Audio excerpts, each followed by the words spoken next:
Everyone, চলো চলো আমাদের র্যাপিডো টোটো চলে এসেছে।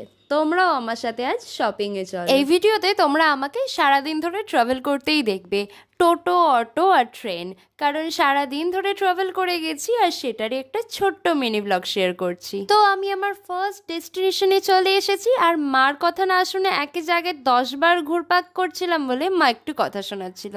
তো আমাদের প্রথম জায়গা থেকে কিছু শপিং ডান। এবার যাচ্ছি সেকেন্ড অ্যান্ড লাস্ট লোকেশনে, যেখানে পৌঁছানোর সাথে সাথে এরকম একটা বৃষ্টি আমাদের ওয়েলকাম করেছিল। তারপরে উঠে গেলাম টোটোই। ও, আর কি শপিং করে বেড়াচ্ছি এত, সেটাই তো বলা হলো না। আমি আমার স্মল বিজনেসের জন্য একটা বিগ শপিং করতে গেছিলাম, যার কিছু র মেটেরিয়াল আমি বিভিন্ন জায়গায় ঘুরে ঘুরে কিনছিলাম। আর এখানে গিয়ে আমার এই ছোট্ট মিনি দুটোর সাথে দেখা হয়ে গেছিল। তো এই দিনের মতো আমাদের তো শপিং ডান। তো চলো এবার বাড়ি যাই, দেখা হচ্ছে আবার নেক্সট মিনি ব্লগে। টাটা।